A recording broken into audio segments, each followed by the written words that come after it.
In the last class we were learning about the, when we ended we were learning about the measuring instruments, anemometers.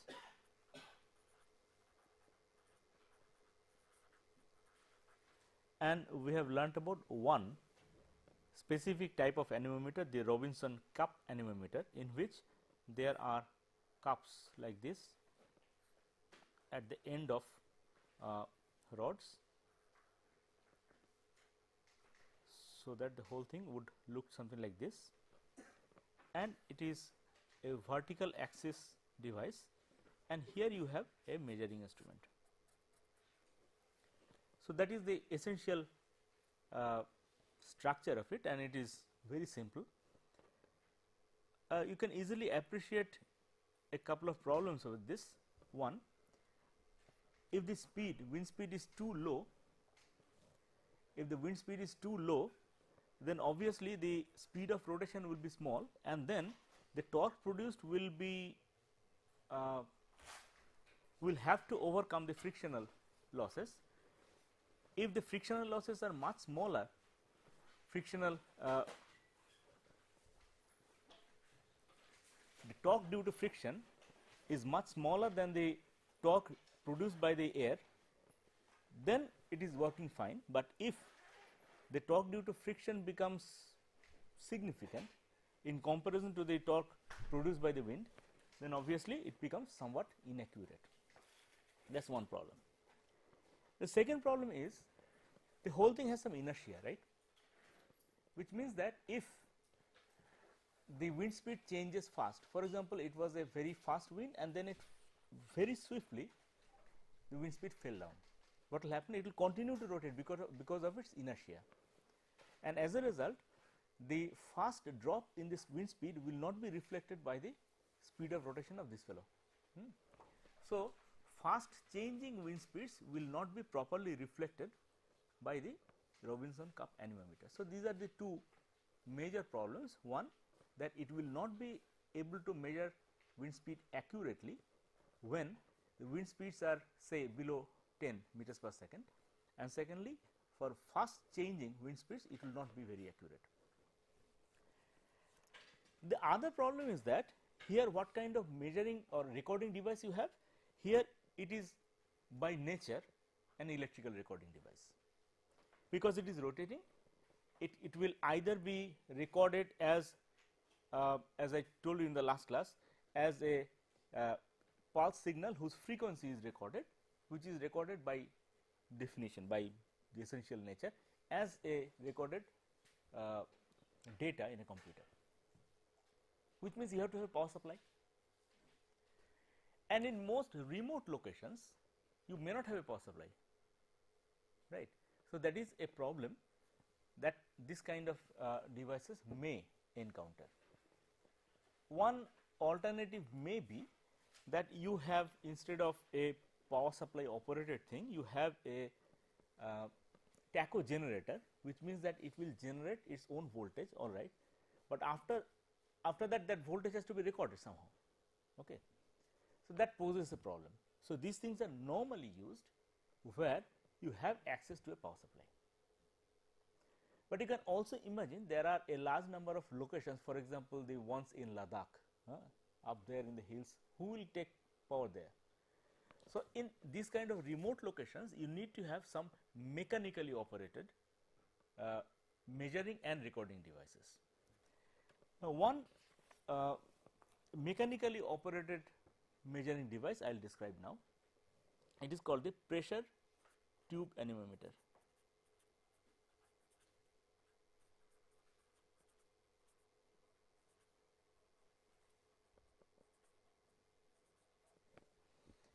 In the pressure tube anemometer, you have essentially a tube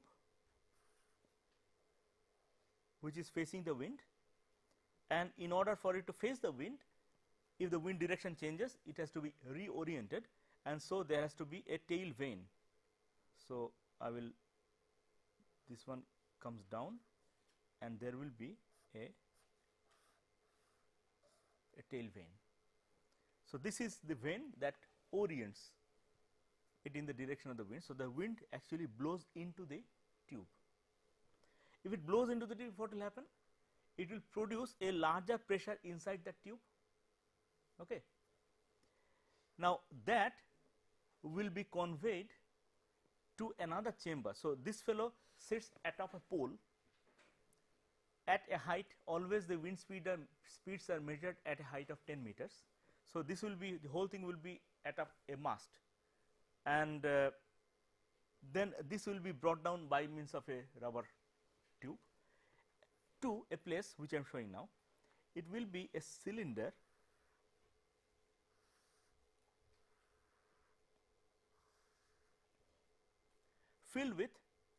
partially filled with water.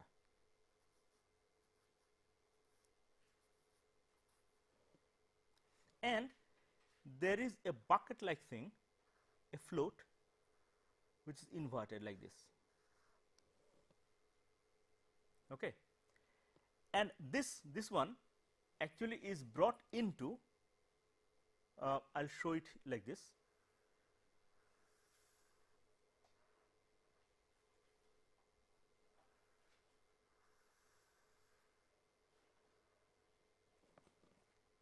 So, what will happen? When wind blows, it will produce a pressure which will press it up. As a result, this float will rise. Okay. And if the wind speed comes down, it will again sink. And this is actually connected through a stiff rod to a pointer. And at this point, you have a strip chart recorder. So, what will happen? It will go up and down, and if this cylinder with a paper on it rotates, then it will automatically record something like this. Okay. So, this is the essential structure of the pressure tube anemometer. You might ask, how does it rotate if you do not have a electrical power supply? This is often supplied by a spring operated device. So, there is a spring, and somebody comes and winds the spring, like the olden days clocks, you had to wind it up, right, and the toys. So, there is a spring that is wound up once a day. So, it goes on rotating and it records without the intervention of anybody. In most designs, there is another ingenuity.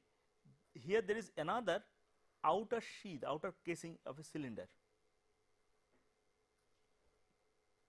and in the back side, this is the front side, and in the back side there are a series of holes. What will happen? As the wind passes around that cylinder, it will produce a suction effect. It will suck out air. So, here it produces a high pressure, and in that outer cylinder it will produce a low pressure, and that low pressure is then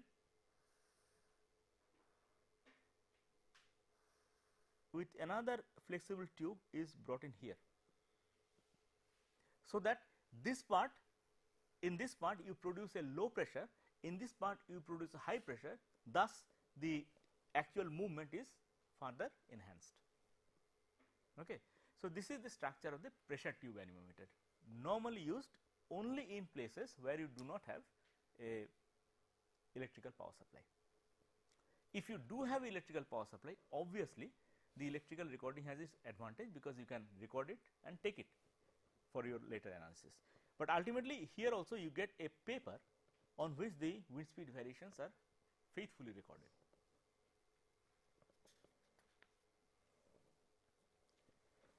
But here also, as in the case of the Robinson cup anemometer, the low wind speed measurements will not be accurate. There it was not accurate because of the friction of the bearing. Here also, if the speed of the wind is low, obviously the pressure difference will be very small, and that will not produce a sufficient amount of rise and fall, because there will be some amount of static friction in these joints. So, it will not be able to produce sufficient amount of force for the rise and fall. For low wind speeds, therefore, a different types of measuring instrument is used, that is, that depends on the character of the wind to cool anything, right. So, the name of that anemometer is the hot wear anemometer.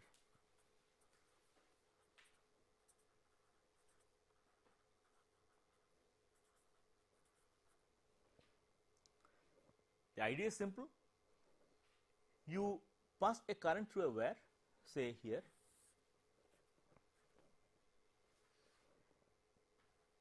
this wire, and you connect it to,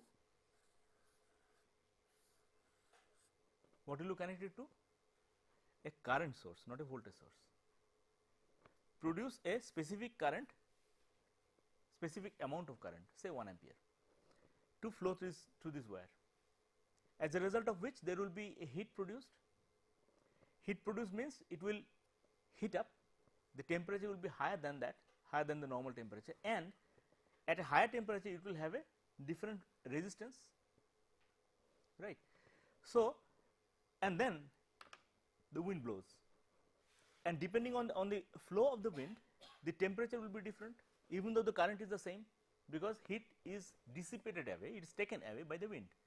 So, as the wind speed changes, the I square R loss is the same, I square is the same, R is different, okay. I square is the same, but the R is different, but that R will be continuously dependent on the wind speed. So, all you need to do is to measure the voltage, because resistance, but the current is constant.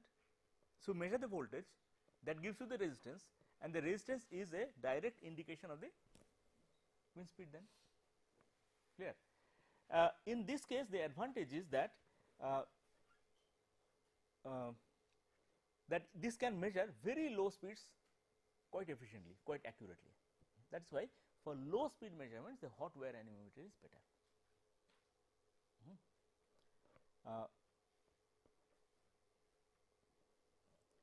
The temperature of the wire minus the temperature of the ambient air will be proportional to 1 by root over the speed of wind, and because of this relation it becomes more accurate at very low wind speeds. So, these are the 3 types of anemometers in use, and by far the largest number of anemometers are the Robinson cup anemometers. So, when we discuss from now onwards, we will assume that the measurement, initial measurement has come from a Robinson cup anemometer. What will be the initial measurement be like? It could be that there is a microprocessor sitting there which is continuously taking the recording at constant intervals of time, and it is recording as a data set. So, ultimately you have a data set, time in the first column and the wind speed at the second column. It could be that, or it could be that you have already programmed in that microprocessor so that it calculates the average value, and ultimately you come after some time and read off that average value from a display. Both are possible, both are actually done. So, what will be the average value?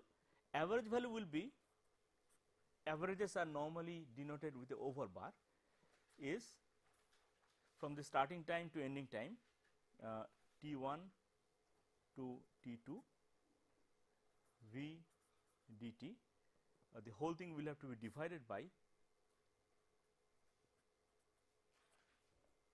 so that will be the average value, okay. But this is the average value if you know this as a continuous function of time, right. If you have this as a discrete function of time, then what will be? Summation, yes.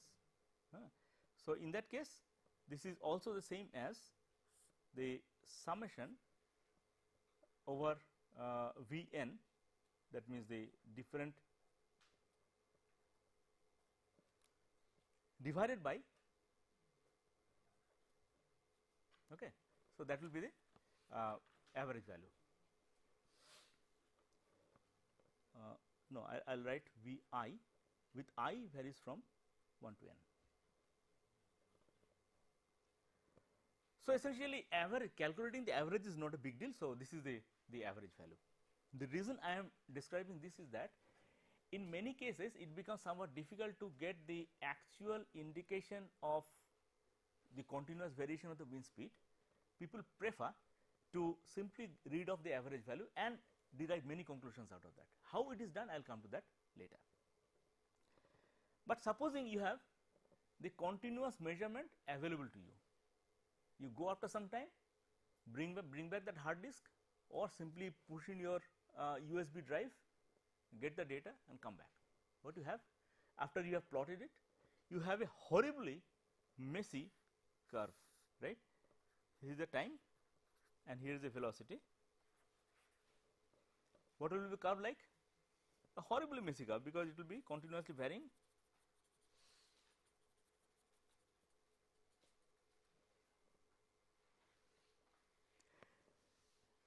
On the first go, you will see that okay, I can't derive anything out of it, because it is a horribly messy curve. All I can say is this,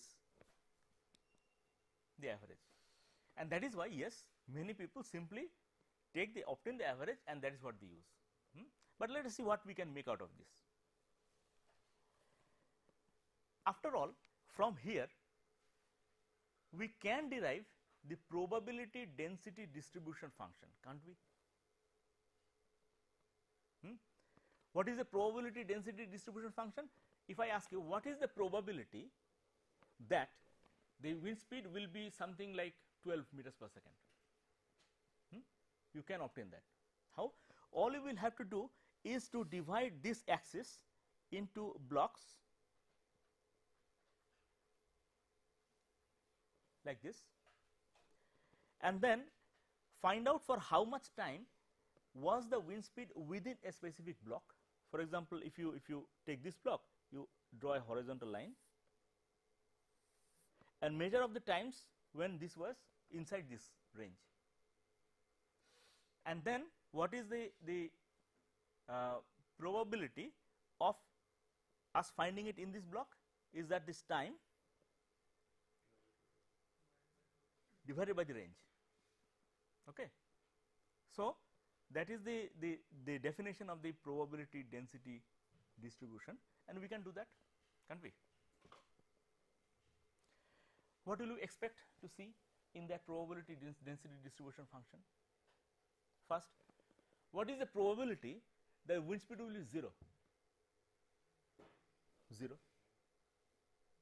What is the probability that the wind speed will be infinity? 0. So, obviously it will be a curve that starts off like this, builds up, and then again goes down like that. So, it will be logically something like this.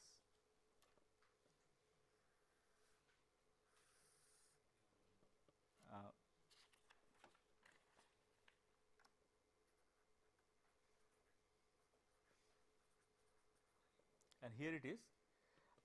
There are two ways in which the y axis can be drawn.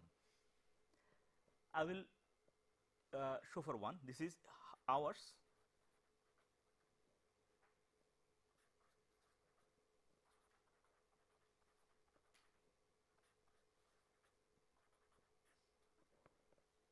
Hours per annum per meters per second.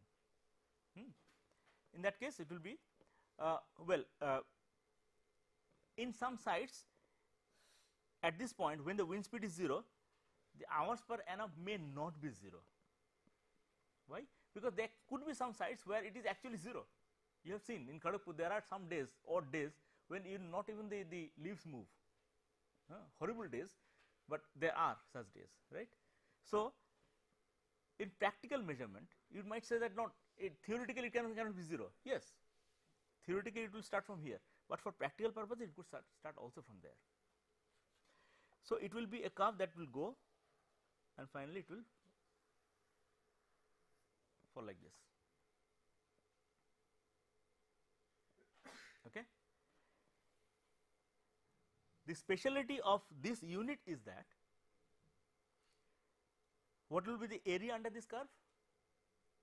Will be the number of hours per year, 8760.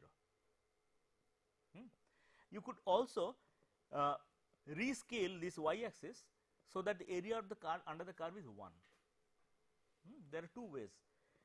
Area under the curve is 1, that is what gives you the probability, or for our purpose, since we try to find out for how long will the wind speed be within a certain range in a particular year, most people prefer this hours per annum per meters per second, but you can easily see that these are nothing but scaling. So, is it clear how you obtain this from this horrible graph? And if this graph is available to you as a data set, then you can easily do that by writing a computer program. Okay, that will be trivial job. So, you have this. What does this point mean?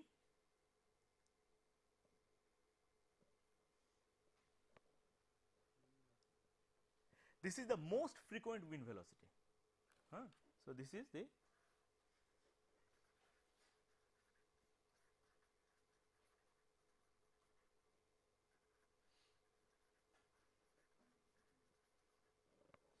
but this may not be the average, right, and the average will be in most cases somewhere beyond that, greater than that. So, say this is the average. The average will be the one where the area under the curve this side and that side will be the same. So, this will be the average. So,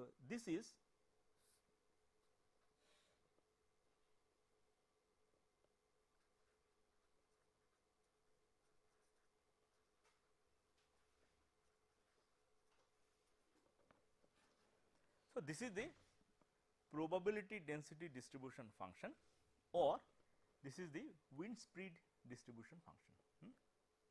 This is the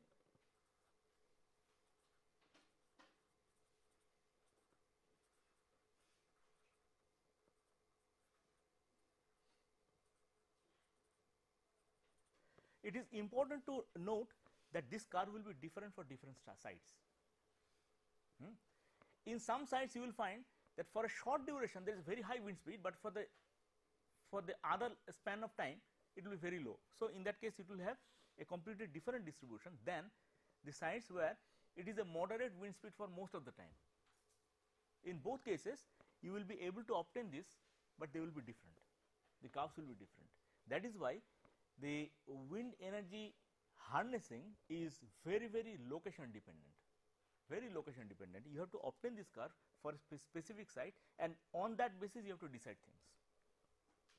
What do you decide? For example, if you are trying to buy a wind turbine for a particular site, what will you first look for? Every wind turbine, as I told you, will have a rated wind speed. It is designed to work at that wind speed. It works fine with maximum efficiency at that wind speed. So, where will you rate it? Here, here, here, where? Average value? Most frequent? No, wrong. Wrong, because the most frequent wind speed may not be the one at which most power is available. Why? What is the expression for the power? In energy in wind, it is proportional to V cube, right. So, if this is the probability distribution function, what is the distribution function for something that depends on V cube? How will you obtain that? Suppose I want to say that now I want to plot, here is the wind speed and here is the energy available.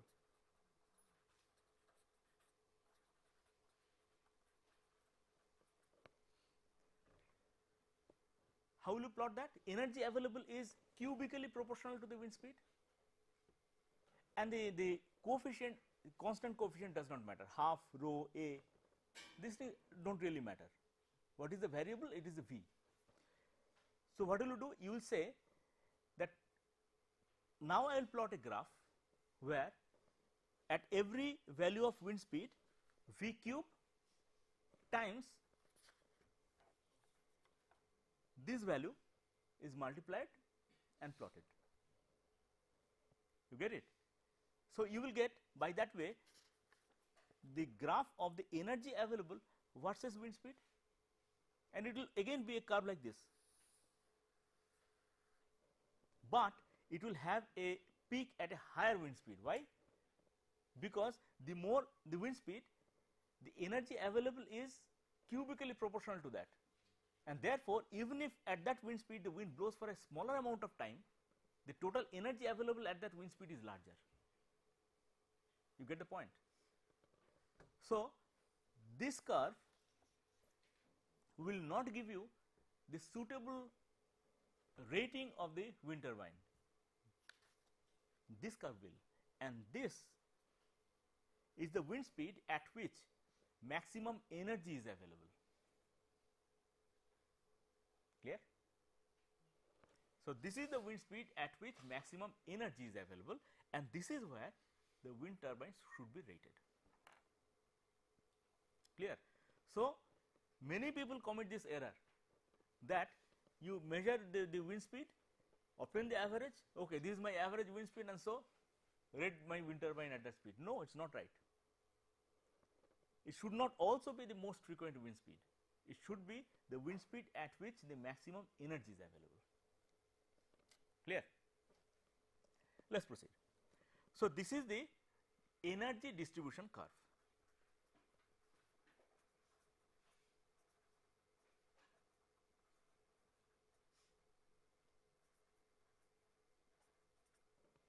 Or power distribution curve.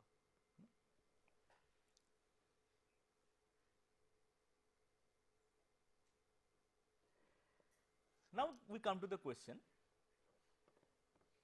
that, as I told you, in most sites people prefer to just obtain the average wind speed, and then if you have the whole graph available, you can do the exercise, write the computer program to obtain this, and from there you obtain that, all that can be done. But supposing this is not available, you only have an indication of what the average wind speed is. Can you obtain this? The logical line of thinking should be that, okay, this graph after all follows some kind of a distribution, and in your statistics courses you have learnt about certain distributions that normally represent this kind of bell curve. Yes, that is what we do. From empirical observation from some sites, for example, if there are sites close to the eastern Ghats, then all the sites will have more or less the similar kind of distribution pattern, but the western Ghat will be different. In Ladakh it will be different, all right. But if you have a range in Ladakh, then for every point you do not need to do all this exercise. If you do this exercise at one place, yes, you can use that as a reasonable indication of what kind of statistics will be followed, right. So, what kind of statistics is followed? These are normally found to satisfy the Rayleigh distribution function. So, probably you have heard about this.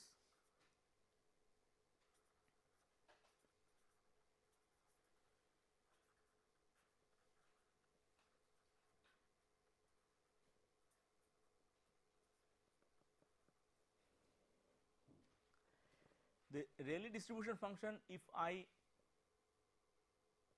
write it in the form which will give you the number of hours per year, then it will be expressed as T is equal to 8760 times pi by 2 times V by average velocity square exponential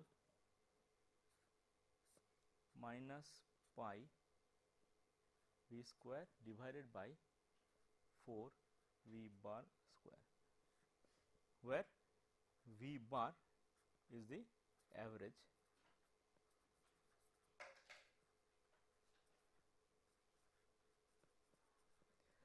What does this distribution tell you? It tells you that if you know the average velocity, then if you substitute different values of v, then what will be the expected time for which this velocity will be effective. So, it will get, you will get a curve like that. So, it will yield a curve something like this. Here is your v. So, what do you do? In order to plot this curve, you choose a v, substitute it here for a specific value of v bar, you obtain this number, and that is what you plot here. Again you take this v, obtain this number, you plot here, and so on and so forth, you get this curve. Here what is the y axis?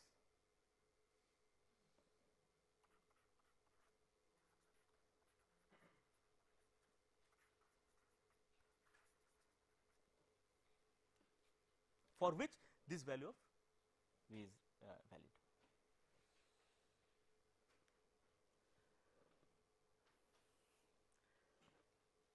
You will have to pass in front of the camera, I do not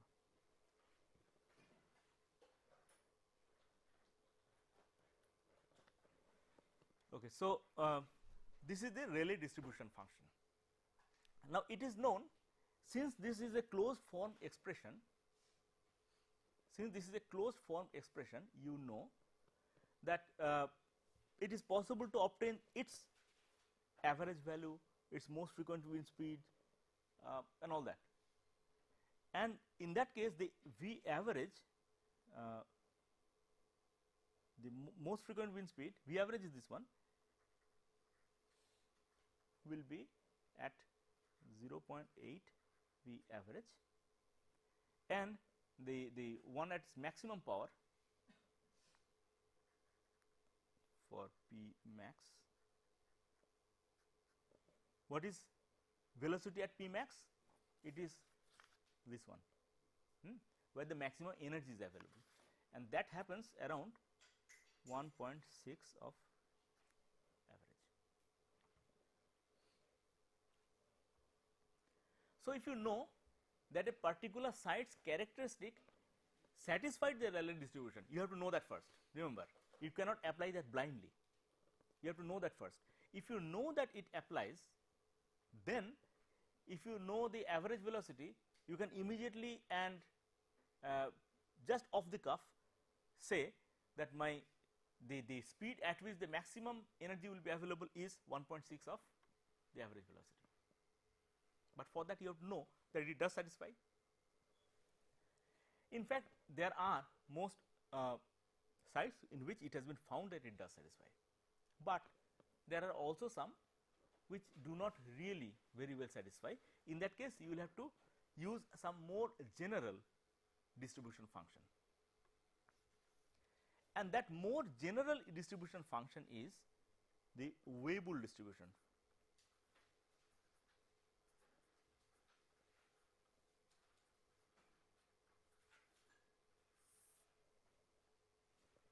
Where here there is only one unknown, the V bar.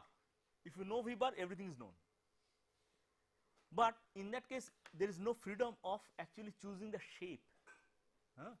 In the Weibull distribution, in addition to this, you have a shape factor and a scale factor. So, it is given as, in this case I will write it as the probability distribution function, so that the area under the curve will be 1.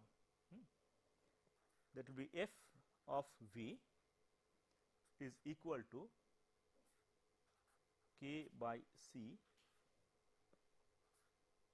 v by c to the power k minus 1 exponential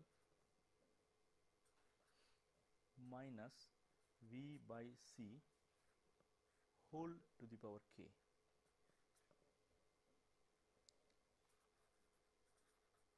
where C is scale factor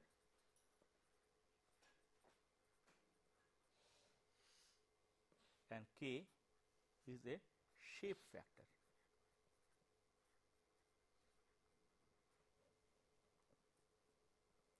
C pushes it up and down and K changes the shape. I will show you how it works. But normally people choose C as approximately the same as the average wind speed. You might of course change it, you might play with this value, say 1.1 to 0.9, you might play with this value to actually fit it properly into the curve, and then say that okay, if I do that for all the sites in this region, it will be more or less the correct. You might ask what is the role of these two? These two guys have very important role to play in fitting into specific distribution functions. For example, if you have, by the way, here also if you know the average wind speed of the site and if you decide that now I will fit average wind speed as C, and if you choose the shape factor K, then you simply have for different values of V you can plot the graph without any difficulty. So, what is the effect of C and what is the effect of K? That is what we need to understand. First, let us understand the effect of K. This is wind speed.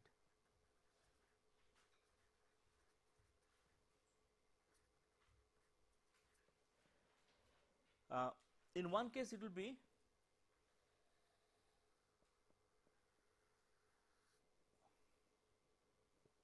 in the other case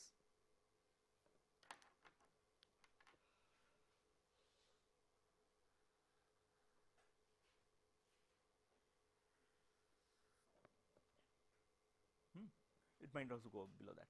So, what does it mean? It means that here it this is for say K is equal to 1.8 and this is K is equal to 2.3.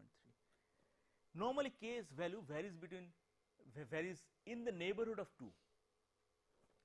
If it is 1.8, it means that it is sort of this side, this way, and if it is larger, then it moves to the right side, which means its average moves to a higher value of wind speed.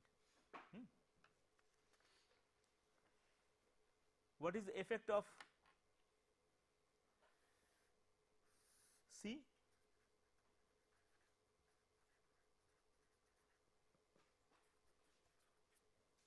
It will be in one case like this, and other case is like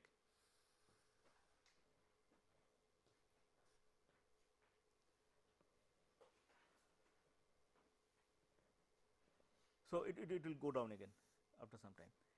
So, what does it mean? It means that the whole thing shifts like this. In one case it is a shape, for the K it will be in one case like this and this case like that. So, it is a shape that matters. In this case the whole thing moves to the right side. Right side means the average works at a higher value. That is what we expect, because that is why normally C is substituted by the average. Now, notice these two functions, the Weibull distribution function K, as I told you, is something between 1.8 to 2.3. This is the shape. The shape of the curve is fitted by choosing proper value of K, and you would notice that 2 is somewhere in between them. So, what happens if you substitute 2 here?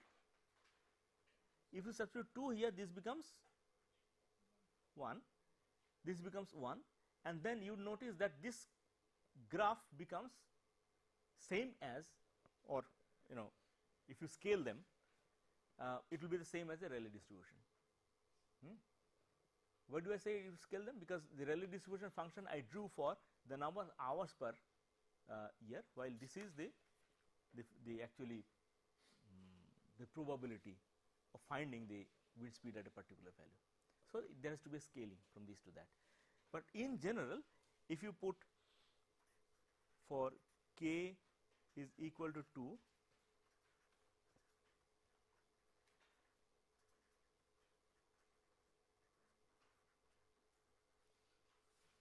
for k tending to 2, variable distribution tends to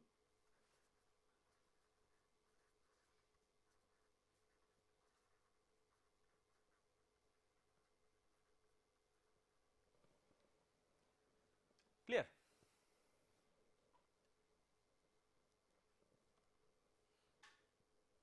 Okay. What is the use of all this? The use is that firstly, for a particular kind of site, if you know which distribution it fits into, normally people actually fit into the Weibull distribution and find whether for which value of k you get the best fit. If it is close to 2, then you take the Rayleigh distribution, all right, else you take this, fine. But with this you can plot the probability distribution function, with that you can plot the energy distribution function, with that you can obtain the where you should rate the wind turbine, what is the desirable value of the rated wind speed of the wind turbine. So, you can choose the wind turbine properly, clear. So, we use this Weibull distribution and the Rayleigh distribution for that purpose, fine.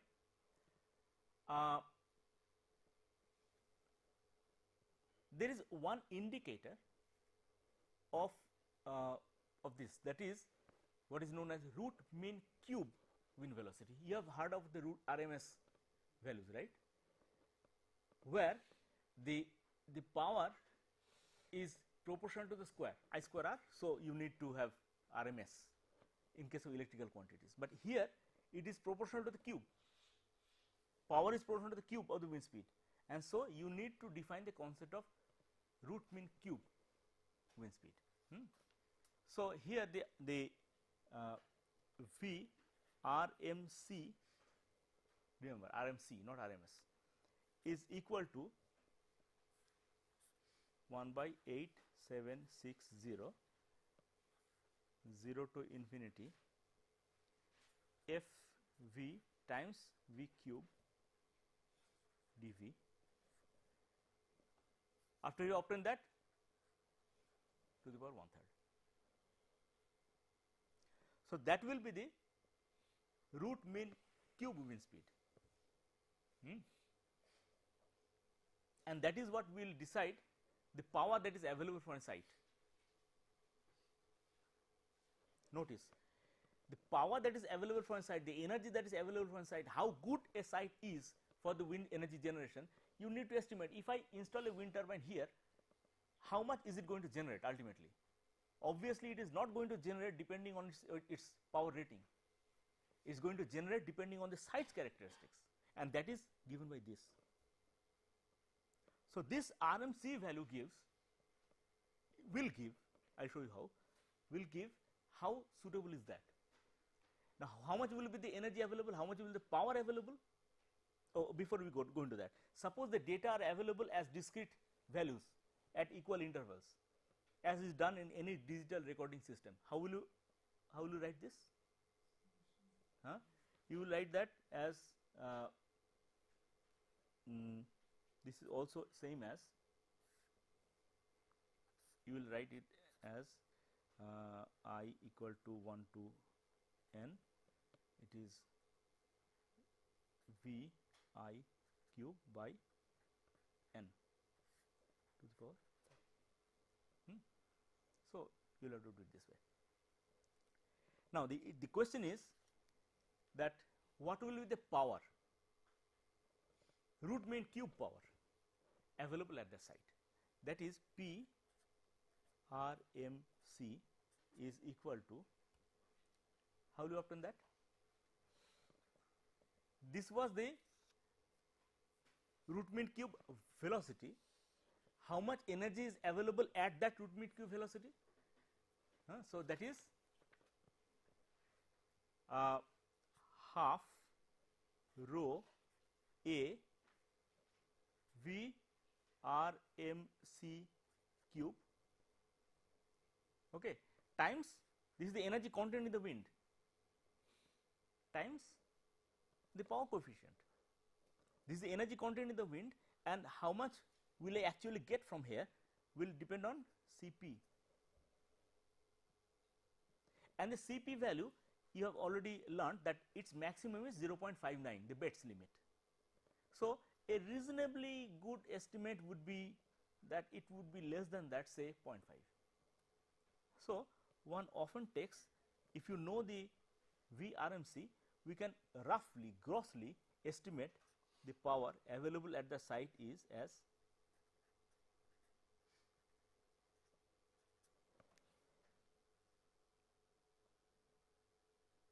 okay.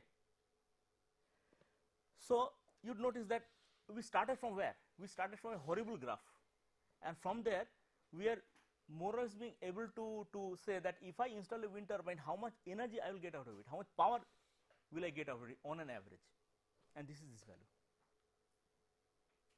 Okay. This is a, there is a graphical way of obtaining it. The graphical way of obtaining that I will now describe. The reason that people apply the graphical way is that often, okay, how much energy will be available from a particular site for a particular wind turbine? There are two particularities here, you have to understand that. Particularity of the site is given in terms of the distribution function. Particularity of the wind turbine is given in terms of how much power is generated at which velocity, right. So, there are two things that come into the picture, and we have to combine these two to obtain what will be the actual energy that can be obtained from a particular site for that wind turbine, and then only we can decide which wind turbine is best for that site. Now, in doing so, again remember we need to take into account two things: one, the characteristic of the site; two, the characteristic of the turbine. In obtaining that graphically, we prefer it graphically because the characteristic of the wind turbine is often available as a graph. We have already shown that this graph is something like this: wind speed divided by power against power. It starts from a specific value of wind speed, cut in wind speed, it goes up like this, and at a specific value it is flattened where it reaches the rated power, and then at a specific value of the wind speed it is cut off, shut down. So, this characteristic is given as a graph. The wind turbine's specification, when you ask for a wind turbine, the supplier will say that this is the characteristic of that wind turbine. So, this is what has to be matched with the site. So, that is what we will do now, and in doing so the next step is what is known as the wind speed duration curve.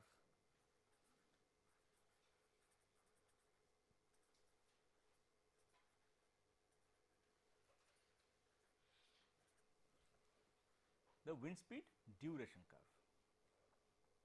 What is the wind speed duration curve? Here we plot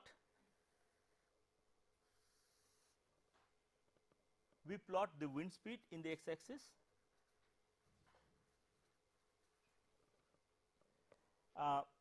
in the y axis, remember this is important, hours per annum,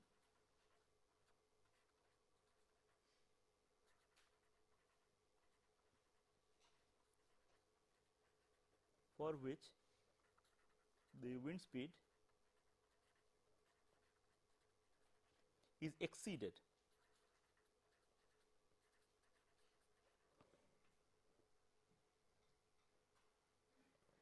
So, just try to argue out wind speed 0.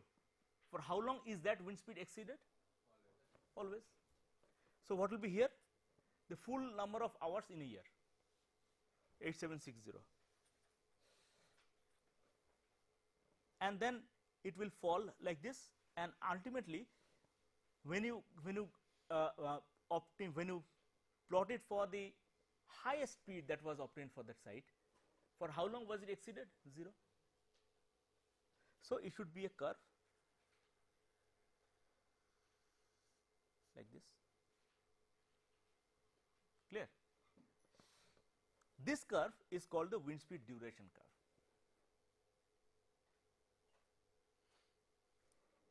The original data that we started with is a horribly wavy curve, but this curve is a horribly smooth curve. It is a very well behaved smooth curve.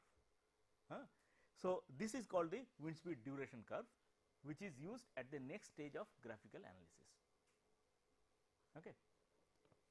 Now, this has to be combined with this, and remember, different wind turbines will have different cut-in speed, different rated speed, different furling speed, and different characteristics here, and maybe this will not be flat, this will be something like this, whatever, but it will be different characteristic for different wind turbines. So, that characteristic has then to be matched with this. Now, it is done by plotting what is known as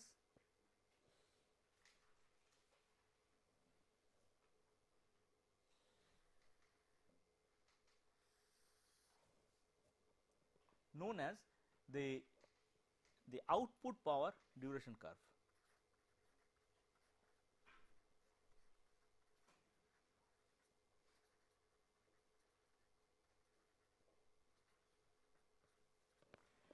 So, what is output power? Here it is the ultimate, here it was wind speed, and here we were plotting the hours for which that wind speed was exceeded.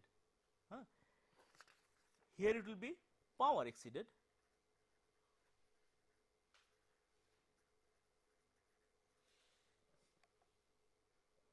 right, and here it will be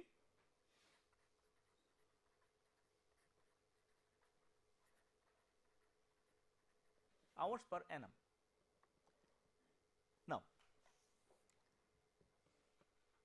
how will you obtain the basic curve? Supposing you are talking about how much power is available, then for each value of the wind speed, how much power is available? Cube of that. Okay, not only cube of that. So, here whatever wind speed is available, cube of that will give you the power available. So, the power available curve will also be something like this. So, first draw the power available curve, but we will not be able to use the whole of this power. Why? Because even when it is working at its maximum efficiency, there will be some inefficiency always there. That means, even if you plot it for assuming, where is it? Yeah, assuming this kind of character, that means Cp approximately 0.5, then you get a curve, all right, but then you will not be able to utilize the whole of it. The three places where the inefficiency come would be: first,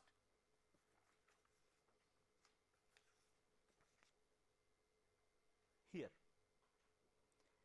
below the cut-in speed, it will not generate anything, which means that hours per annum for which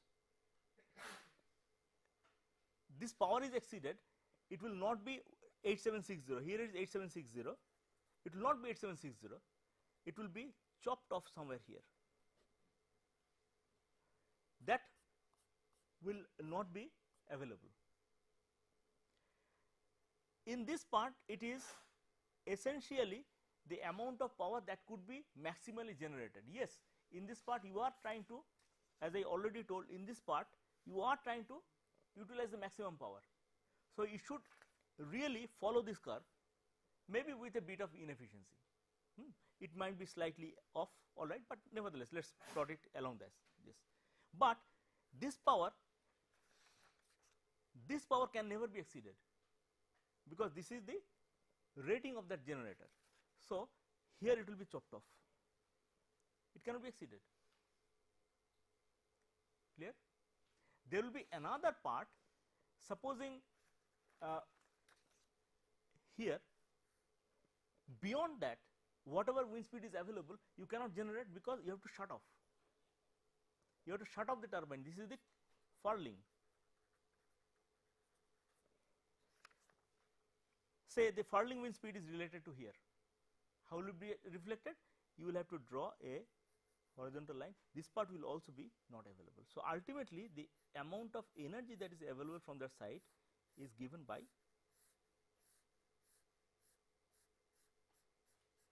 this area. So, this is how we match the character of the site with the character of the wind turbine. It will more or less be like this, more or less. Why? Because how it will follow depends on the specifics of the wind turbine. Where will it be chopped off depends on the specifics of the wind turbine. Where will it be chopped off? All this will be dependent on the wind turbine characteristics. So, ultimately this much of energy is available. The area under this curve is what gives the energy that will be available if this particular wind turbine is installed in this particular site. So, if you are given the charge of choosing wind turbines for a specific site, what will you do? First, you will obtain the curve, the distribution curve for that site, and then ask for vendors to give this curve for their own wind turbines. Then you will have to do this exercise, find out which one has the maximum area under it. The one that has the maximum area under this will be the most suitable wind turbine for that specific site. Clear? Okay. We will continue with that in the next class. Thank you. This is a standard anemometer, the Robinson cup anemometer. As you can see, as the wind blows, the anemometer is rotating because the cups have differential amount of pressure thrust given by the wind. Now the wind speed is going down, so the speed of rotation is going down. You can easily see how the whole construction is done. In the shaft at the bottom you have a simple tacho generator, and whose voltage is read by a standard voltage measuring instrument, which gives an indication of the wind speed directly. So here you see the structure of the Robinson cups. Here you have a simple circular construction with, in this case it is a conical shape, so that the pressure on this side is different from the pressure on this side, and that is what makes it rotate as the wind blows. This is a standard gyro mill, a variant of the Darius rotor. As you can see, instead of the Darius rotor's standard curvature, we have made it straight because that is easier to construct.